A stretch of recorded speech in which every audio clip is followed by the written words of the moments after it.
দ্বাদশ শ্রেণীর সমস্ত ছাত্রছাত্রীকে হার্দিক শুভকামনা জানিয়ে আজকের ভিডিও শুরু করছি। আজকে ক্লাস 12-এর এবিটিএ টেস্ট পেপার থেকে থার্ড সেমিস্টারের জন্য কিছু সেট আমি দিচ্ছি। সেট নাম্বার 9 আর সেট নাম্বার 10। আশা করি এগুলো তোমাদের কাজে লাগবে থার্ড সেমিস্টারের জন্য। আর আমার এই ভিডিওগুলো যদি তোমাদের একটু হলেও উপকারে আসে তবে অবশ্যই আমার চ্যানেলটিকে সাবস্ক্রাইব করবে এবং ভিডিওগুলোকে একটু বেশি বেশি শেয়ার করবে, লাইক ও কমেন্ট অবশ্যই করবে। এগুলো তোমাদের কাছে অনুরোধ জানাচ্ছি। চলো পড়াশোনা শুরু করা যায়। দেখো, প্রথম প্রশ্ন আছে, মুক্তার মহাশয় তাহার বৈঠকখানার বারান্দার বেঞ্চিতে বসিয়া খাইতেছিলেন কি? উত্তর হবে তামাক। হুকা অনেকে করলে ওটা কিন্তু ভুল হবে, কারণ তিনি তামাক খাচ্ছিলেন হুকাতে করে, তাহলে খাচ্ছিলেন কিন্তু তামাক। ঠিক আছে, তাহলে আসল উত্তর হবে তামাক। 2 নম্বর প্রশ্ন, উহার নাম জয়রাম মুখার্জি, উনি উকিল নহেন মুক্তার, এই কথাটি বলেছিলেন কে? উত্তর হবে পেশকার। 3 নম্বর প্রশ্ন, মুখোপাধ্যায় মহাশয়ের হৃদয়খানি অত্যন্ত কি? কোমল ও স্নেহপ্রবণ, মানে সি এর অপশানটা হবে। 4 নম্বরে, জয়রাম মুখার্জির জ্যেষ্ঠ পৌত্রীর নাম কি? পৌত্রী মানে নাতনি, তার নাম হচ্ছে কল্যাণী, এর অপশানটা। 5 নম্বরে দেখো, বামুনহাটের মেলা থেকে ফিরে আসার পর আদরণীকে কোন মেলায় পাঠানোর পরিকল্পনা করা হয়েছিল? এখানে হবে রসুলগঞ্জের মেলায়, মানে বিয়ের অপশানটা যারা দাগ দিয়েছো ওখানে রসুলগঞ্জের জায়গায় রসুলপুর হয়তো প্রিন্টিং মিস্টেক হয়েছে, সেজন্য ওটা রসুলগঞ্জের মেলা লিখবে। ঠিক আছে। 6 নম্বরে দেখো, যারা লোকহিতায় এসেছেন তারা হলেন কে কে? উত্তর হবে বুদ্ধ, চৈতন্য, রামকৃষ্ণ। 7 নম্বর প্রশ্ন, প্রাকৃতিক নিয়মে যেটি বলবান হচ্ছে এবং ছড়িয়ে পড়ছে সেটি হলো কলকাতার ভাষা। দুটো চলিত ভাষা যে ভাবরাশি আসবে তাতে বাড়ি ঘরদোর সব কিসে ডগমগ করিবে বলে প্রাবন্ধিক মনে করেছেন? উত্তর হবে প্রাণস্পন্দনে, এর অপশানটা।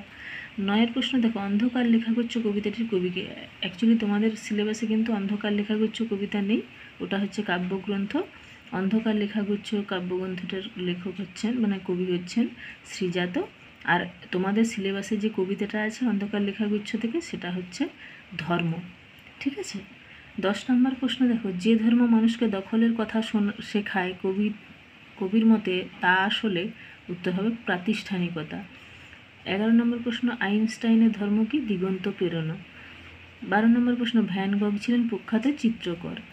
তারপরে 13 নম্বর প্রশ্ন, তুনির শব্দের অর্থ কি? উত্তর হবে বান বা স্বর রাখার আধার, ডি এর অপশানটা। 14 নম্বর প্রশ্ন দেখো, দিগ্বিজয়ের রূপকথা কবিতায় উক্ত জাদু অশ্বর নাম রাখা হয়েছে কি? বিশ্বাস। 15 নম্বর প্রশ্ন, পোটরাজ গল্প কোন ঋতুর গল্প? উত্তর হবে বর্ষা। 16 নম্বর প্রশ্ন, দূরপথের ছেলে তার দিকে ছড়ে কি? ঢিল। 17 নম্বর প্রশ্ন, তার সঙ্গে কবিতায় কোন ফুলের উল্লেখ রয়েছে? উত্তর হবে কার্নেশন। 18 নম্বর প্রশ্ন, ল্যাড এর পুরো কথাটি কি? উত্তর হবে এর অপশানটা, ল্যাঙ্গুয়েজ অ্যাকুইজিশন ডিভাইস। 19 নম্বর প্রশ্ন, মুখের মান্য বাংলা স্বরধ্বনি কটি? উত্তর হবে 7টি। তারপরে দেখো 20 নম্বর প্রশ্ন, দারুণ শব্দের অর্থ কি? উত্তর হবে কাষ্ঠ নির্মিত। 21 নম্বর প্রশ্ন, খণ্ডধ্বনির অপর নাম কি? উত্তর হবে বিভাজ্য ধ্বনি, এর অপশানটা। 22 নম্বর দেখো, থিসরা শব্দের ব্যুৎপত্তিগত অর্থ কি? উত্তর হবে রত্নাগার, সি এর অপশানটা। 23 নম্বর প্রশ্ন, বাংলা উচ্চারণে অর্ধস্বরের সংখ্যা কয়টি? উত্তর হবে 4টি। 24 নম্বর প্রশ্ন, ল ধ্বনিটি হলো? উত্তর হবে পার্শ্বিক ধ্বনি। 25 নম্বর প্রশ্ন, মৃগ শব্দের আদি অর্থ কি? উত্তর হবে বন্যজন্তু। 26 নম্বর প্রশ্ন, তুলনামূলক ভাষাবিজ্ঞানের সূত্রপাত করেছিলেন কি? উত্তর হবে এর অপশানটা। ঠিক আছে, স্যার উইলিয়াম জোন্স। 27 নম্বর প্রশ্ন দেখো, রামায়ণে বর্ণিত কাহিনী অনুসারে দাবা খেলার স্রষ্টাকে? উত্তর হবে মন্দোদরী দেবী। 28 নম্বর প্রশ্ন দেখো, বাংলা ক্রিকেটের জনক হিসেবে পরিচিত কে? উত্তর হবে শারদারঞ্জন রায়চৌধুরী। 29 নম্বর প্রশ্ন দেখো, কয়ার সঙ্গীতের প্রবর্তক হলেন কে? উত্তর হবে সলিল চৌধুরী। 30 নম্বর প্রশ্ন, ভারতের কৃষি গবেষণাকে আন্তর্জাতিক মানের করে তুলেছিলেন কে? উত্তর হবে নীলনতন ধর, বি এর অপশানটা। 31 নম্বর দেখো, পরদিন বেলা 7টার সময় হস্তিনী আসিল, তাহার নাম কি? উত্তর হবে আদরিণী। 32 নম্বরে, ড্যাশ ভাষায় অল্প দিনে সমস্ত বাঙ্গালা দেশের ভাষা হয়ে যাবে? উত্তর হবে কলকাতার ভাষা, বি এর অপশানটা। 33 নম্বর দেখো, আকাশে পুষ্পক আর সাজে সিন্ধু জলে কি? সপ্তডিঙা, বি এর অপশানটা। ক্রম অনুযায়ী যে সাজাতে হবে সেখানে কিন্তু কোনোটাই ঠিক মতো মিলছে না, তো আমি একটা মোটামুটি করেছি। দেখো, প্রথমে আসবে 3-এরটা, দ্বিতীয় আসবে 2-এরটা, তৃতীয়টা আসবে 4-এরটা, আর চতুর্থতে আসবে 1-এরটা। ঠিক আছে, আমি লিখে রেখেছি দেখো লাল কলম দিয়ে। তারপরে দেখো সত্য মিথ্যা করতে হবে 35 নম্বরেরটাই, সেটাতে উত্তর হবে কোনটা, বিয়েরটা। প্রথমে একটা সত্য, তারপর একটা মিথ্যা, তারপর একটা সত্য, তারপর একটা সত্য। ঠিক আছে। তারপরে 36 নম্বর দেখো, দুর্পথের ছেলে তার দিকে ঢিল ছোড়ে, এটারও সত্য মিথ্যা নির্বাচন করতে হবে। প্রথমে একটা সত্য, তারপরে তারপরটাও সত্য, তারপরেরটা সত্য, তারপরেরটা মিথ্যা। তার মানে এখানেও এর অপশানটা হবে, কিন্তু তার মধ্যে 3-এরটা সত্য হবে, ওটা মিথ্যা ছিল। ঠিক আছে, তোমরা একটু ভালো করে এগুলো দেখে নিও।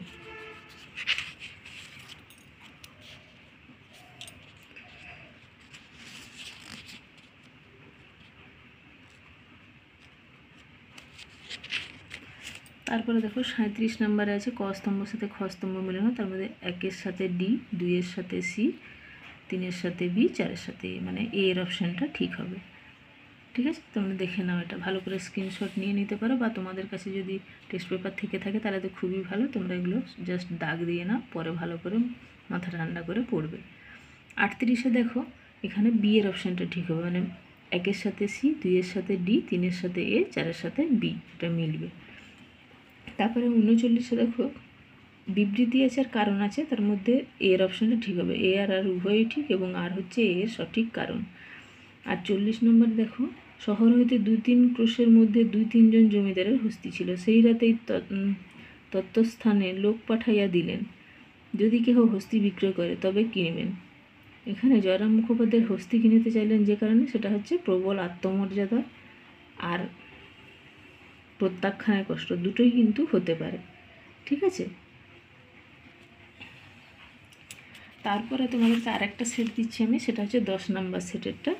দেখো প্রথম প্রশ্ন আছে, মুক্তার মহাশয় তাহার বৈঠকখানার বারান্দায় বেঞ্চিতে বসিয়া কী খাইতেছিলেন, তামাক।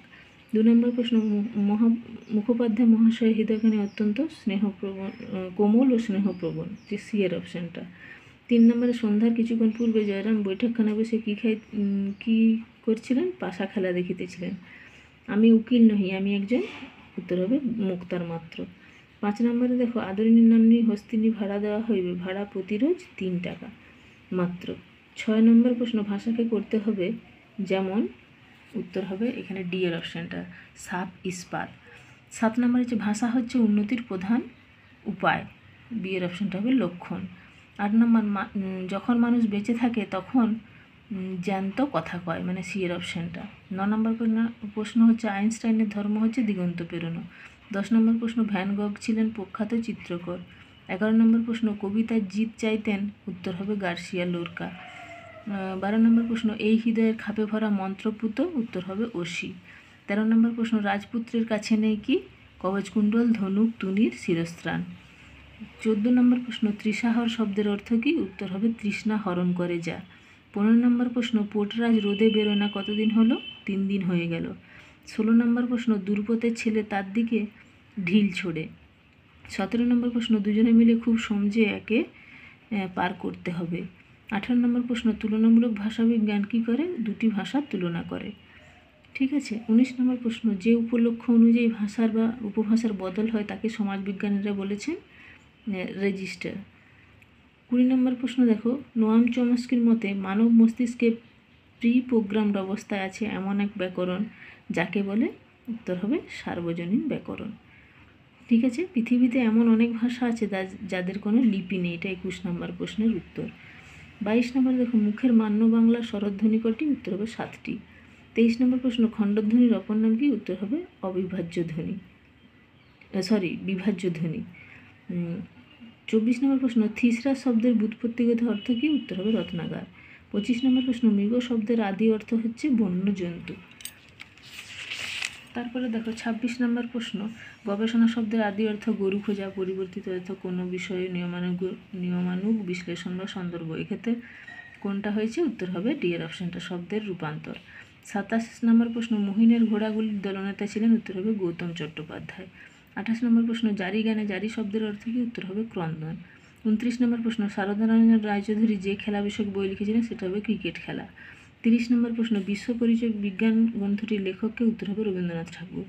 31 নম্বর প্রশ্ন, পরদিন বেলা 7টার সময় হস্তিনী আসিল, তাহার নাম, উত্তর হবে আদরিণী। ড্যাশ ভাষায় অল্পদিনে সমস্ত বাংলাদেশের ভাষা হয়ে যাবে, উত্তর হবে কলকাতা। 33 নম্বর প্রশ্ন, আকাশে পুষ্পক আর সাজে সিন্ধু জলে, উত্তর হবে সপ্তডিঙা। ক্রম অনুযায়ী যেটা সাজাতে হবে সেখানে ডি এর অপশানটা ঠিক হবে।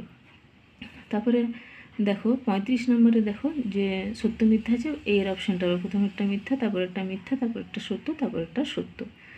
তারপরে দেখো 36 নম্বরে যেটা আছে প্রশ্নটা, এখানেও সত্য মিথ্যা করতে হবে, তার মধ্যে বি এর অপশানটা হবে প্রথমে একটা মিথ্যা, তারপর একটা মিথ্যা, তারপর একটা সত্য, তারপর একটা সত্য।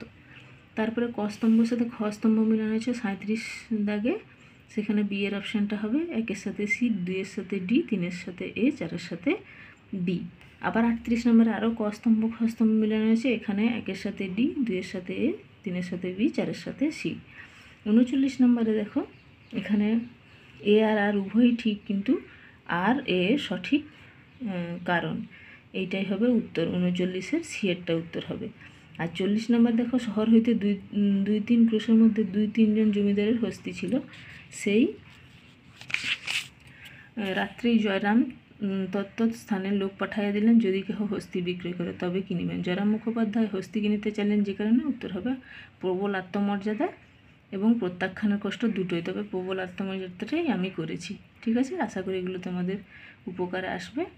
আর যদি উপকারে আসে অবশ্যই আমার চ্যানেলটিকে সাবস্ক্রাইব করবে। আর তোমাদেরকে অনেক শুভেচ্ছা জানিয়ে আজকের ভিডিও শেষ করছি।